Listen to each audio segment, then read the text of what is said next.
Imagine a world where every single worker can't wait to get to work.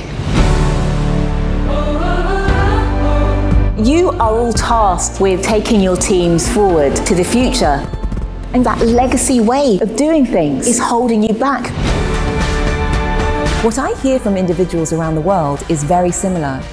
People feel they can't communicate transparently, that it's tough to collaborate, that they can't connect with each other. They want to make a contribution, but don't feel heard.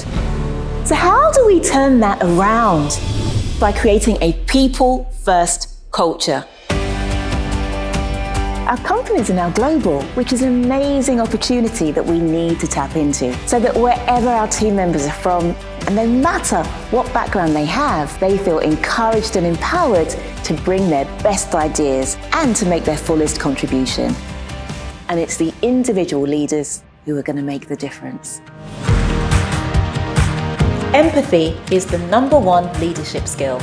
Now, interestingly, there's a lot of data that supports the role of empathy in the workplace. When a manager has low empathy, individuals feel less included. But then once we find that we have a manager who's highly empathetic, 42% of women and men feel included.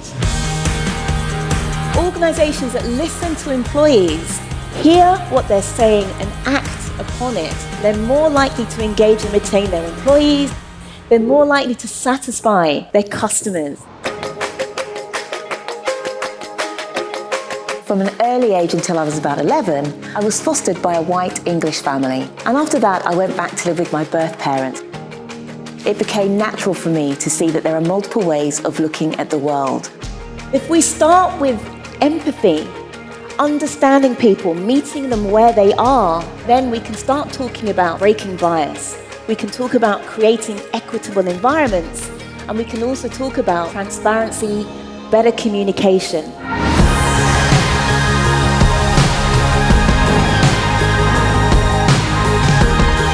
If we want to be empathetic, we've got to be good listeners. Empathic listening, what should you be doing? Well, what should you not be doing? If somebody comes to you and you can tell that they want you to listen and understand and be empathic, it's not the time to debate whether what they're saying is correct or not.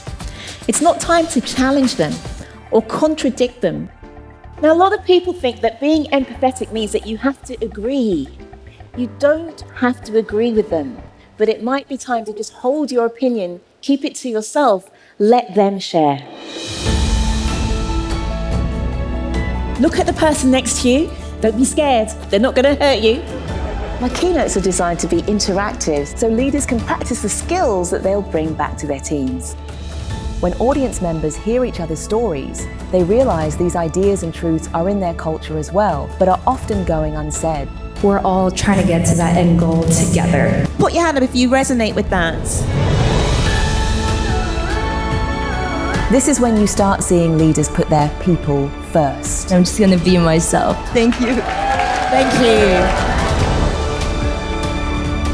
Shola was absolutely inspiring. Genuine. Very creative. I felt really empowered. She really touched my heart. Your legacy needs to be about enabling people to be their best selves. It reminded me to be more courageous. Empathy is a superpower. It's not a sign of weakness.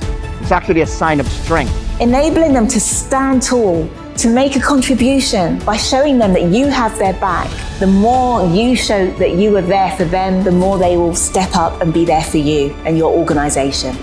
Thank you so much. Thank you. Thank you very much.